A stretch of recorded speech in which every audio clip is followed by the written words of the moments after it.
आज का dictation 100 word पर मिनट पर है। अगर आप किसी एग्ज़ाम के लिए 80 वर्ड पर मिनट पर भी प्रैक्टिस कर रहे हो तो आप उस एग्ज़ाम में 100 वर्ड या 90 वर्ड पर प्रैक्टिस करके जाएं, क्योंकि वहाँ डिफरेंट स्पीड का आपको देखने को मिलेगा।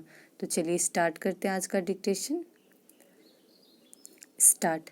महोदय, भारत सरकार की 1986 में घोषित राष्ट्रीय शिक्षा नीति एवं राजभाषा विभाग के आदेशों के अनुसार अब हिंदी भाषी क्षेत्रों के वैज्ञानिक एवं तकनीकी संस्थानों में भी उच्च स्तर पर शिक्षा एवं प्रशासनिक कार्यों का माध्यम हिंदी होना आवश्यक है, किंतु फिर भी कई संस्थानों में अभी भी शिक्षण में और प्रशासन में हिंदी का प्रयोग वांछित मात्रा में नहीं हो रहा है।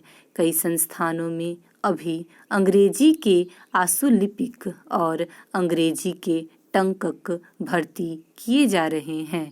उनके सामान्य प्रकार के फॉर्म भी केवल हिंदी में और अंग्रेजी में छप रहे हैं और मिसालों पर टिप्पणियाँ भी हिंदी में कम ही देखने को मिलती है।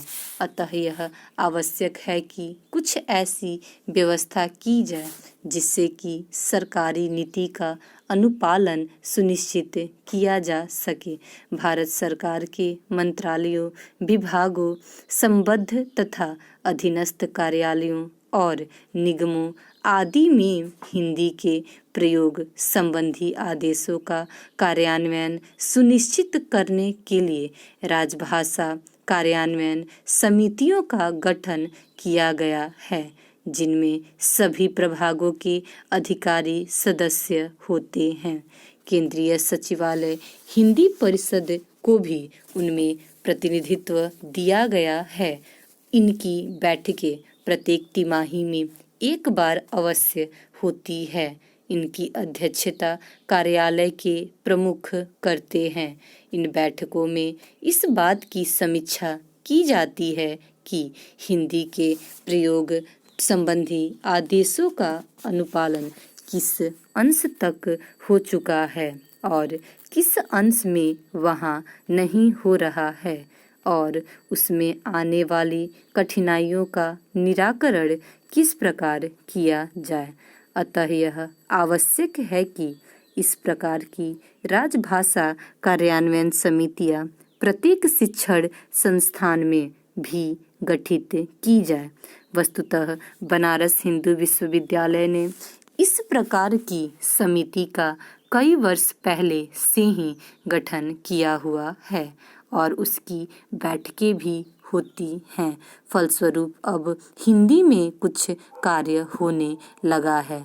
जब जब हिंदी के प्रयोग की बात की जाती है तब तब कई प्रकार की कठिनाइयाँ गिनाई जाने लगती हैं। यह हो सकता है कि प्रारंभ में कुछ जटिल प्रकार के कार्य हिंदी में करने में कठिनाई हो, किंतु अनेक प्रकार के कार्य ऐसे हैं जो सामान्य प्रकृति के हैं और उन्हें तुरंत हिंदी में कराया जा सकता है।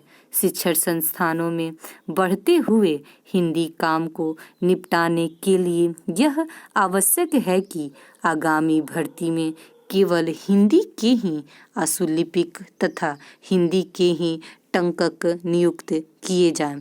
18 वर्ष की अवस्था में एक आशुलिपिक या टंकक नियुक्त हो जाता है।